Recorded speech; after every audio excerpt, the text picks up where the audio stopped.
Alright, so this is not my own original idea, but the concepts are a bunch of different ones that I've come across. And what the cool effect of this is now, when you've got the shelter, you've got the reflective mylar blankets causing all the heat to come down onto you, and this plastic in front, the idea is that it's going to help trap the heat inside without going to the concept. But if you've greenhouses, or if you have a house with lots of windows, you know that in the sunshine it gets really baking hot. And so this is the basic idea. We'll go inside, have a fire going, that's going to reflect off that and trap the heat inside more than if it was not there. And hopefully make it nice and comfortable for the night. I'm going to get more firewood now, because I'm getting tired. It's 3 o'clock in the afternoon. I've been working since the morning. I want to get a bit more firewood at least, because I've got a big supply, but you know how quickly that burns through. So to get that, and then I might do some fishing. It's lower on the priority list. Think about taking some snares, but I haven't seen any. Alright, so this is dead standing. Lots of little kindling on there too. So that's what we're going to do.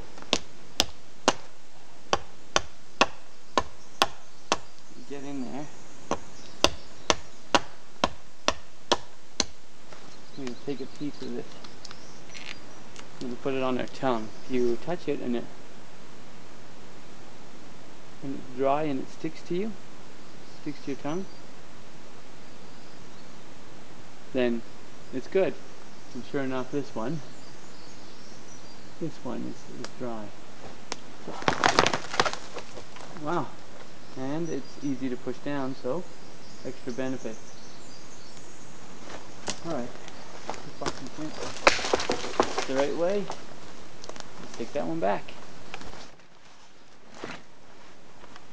Alright, next what we're going to do is we're going to have to dig out some of this stuff here and make a fire pit.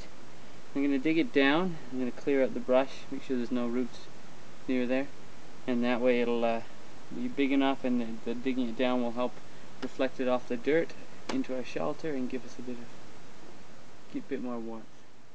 Alright, I'm heading down to the lake. I'm going to take a little bit of a break, maybe catch some food.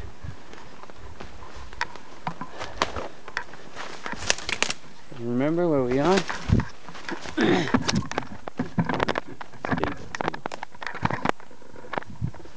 Alright, so lots of deadfalls, which make lots of deadfalls, as I was saying, which makes it hard to travel in a straight line.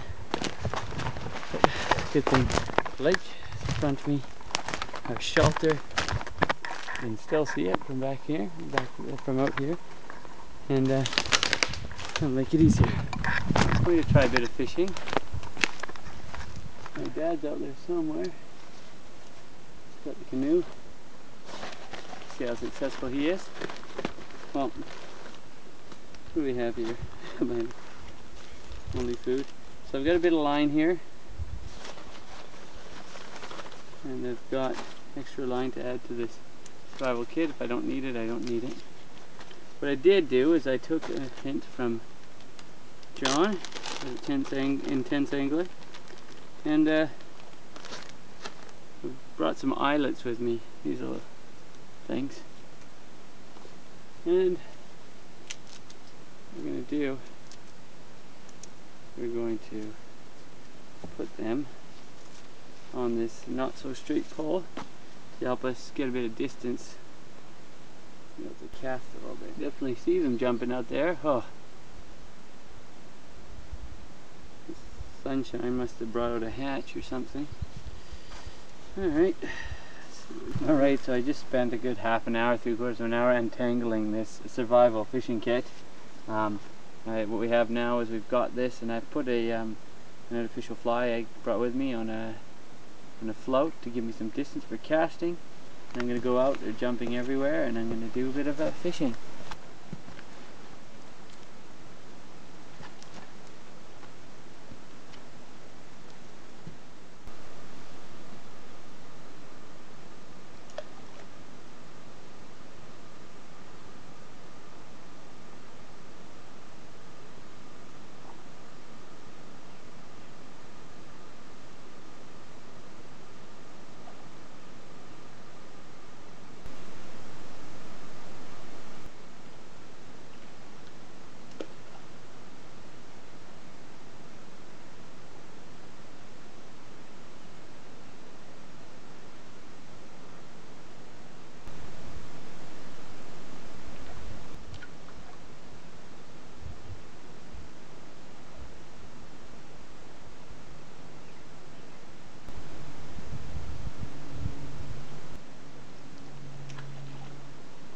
I didn't have any success fishing, but I pulled out a whole bunch of water lily roots.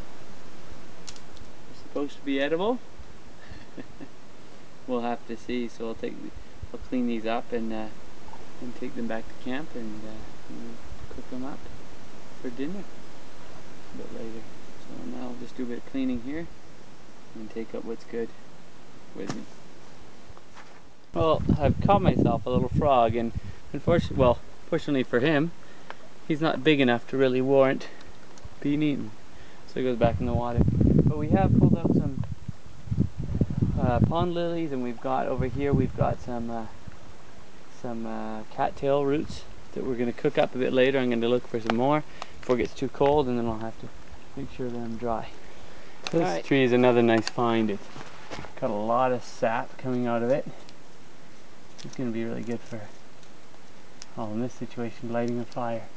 I'm just going to collect some of this and add it to the tinder bundle I'm putting together, because it'll be quite useful.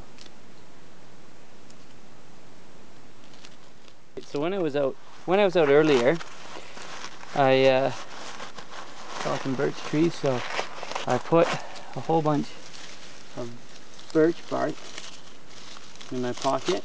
It's been there warming up and drying up all day, so I'm going to use to start this fire. Now I have 6 matches, but I'm not going to use them. I'm going to stick with a good old sparker, because I don't know what the weather's going to be like tomorrow or Wednesday, so I'll have to make the most of it. So this is nothing new.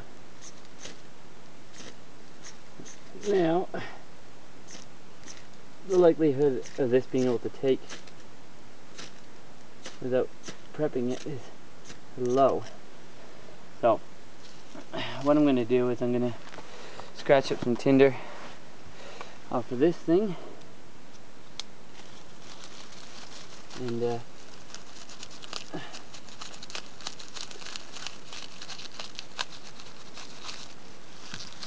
tear it up, make it really fine and easy to, really good to catch a spark.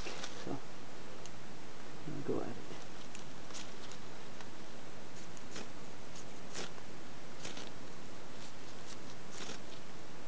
There you go. There's so much resin inside of birch bark. It starts quite easily. Now, what I did is, and you always want to do this, especially if the ground's wet, is get a good base of dry sticks along the bottom so that you can build on that.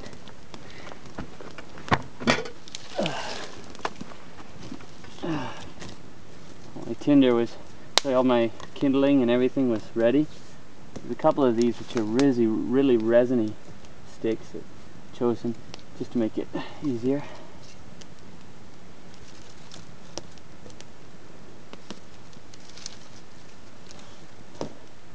People say you need to get a certain style, the teepee style or log cabin.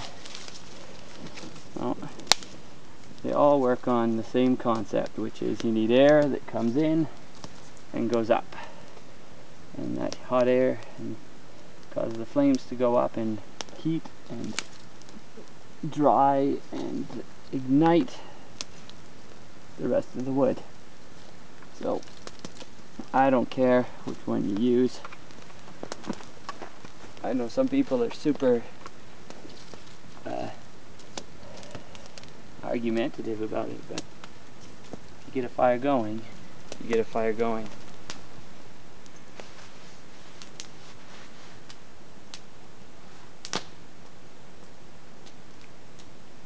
So day is quickly coming to an end. It's 7:45. We've got the fire going, we've got the food ready. We're just going to build up the fire a bit more, get some more coals, and then we're going to boil some water, cook the trout. They're all cut up and put in this pot that my dad brought, and going to try out these pond lily tubers, the roots, and hopefully they'll be tasty. We've also got one or two, we got some more of them, but we're going to cook one this way to see how it tastes, and then maybe try to boil them if it doesn't taste too good. We've also got a just one, try them at this time of year, it's hard to know how they're going to taste, of the cattail roots, and we'll cook that up and try that, although you can't eat them raw. Well, it's getting dark, but as you can see, the fish is done. So we've got the fish here. We've got over here is one of the lily roots that we've cooked up, and we've got some more now that apparently is not too bad. We're going to cook up after that, so I'm not going to let you watch me eat it, but we're going to. Well, it's getting too dark to see anything, so I'm going to pack up. The fish was good, tasty, and the pond lilies are horrible. So yeah, we might. They were said to rinse them in water several times, and well, water now. Yeah, in a minute, and that's that. But no, I haven't done that. We should pull out the what I know to be much better, the cattail root out of the corals. Besides that, we're gonna just head off to sleep, and hopefully we'll have a one. Well, it's 5:30 in the morning right about now. Almost 6. We made it for the night, and honestly, it wasn't too bad. Every couple hours we had to get up and stoke the fire, and I mean, pretty much standard in this weather. It got down at least to just a couple degrees below freezing, if not cooler. But in the early morning we started to run out of wood. Now we still have a little bit left, but we've had to have a smaller fire, and noticeably suffering for it. So there's a couple improvements we're going to do to the shelter today, particularly the base of it where we sleep on, because the biggest thing I would say is the draft coming in and cooling me down anyways. Whatever was cold air was coming through between those logs. So in the middle of the night, actually, what we did was we got some cedar bark from this big log behind us, and we just lay that down to fill in some of the gaps, and it helped, but we still need more padding to make it more comfortable and to hold some of that heat in. So those are going to be high on the priority list, and getting a lot more firewood. Nothing for breakfast, but hopefully we'll go out and catch something for lunch, and we got the water on to boil too, so day 2, lots of things to do.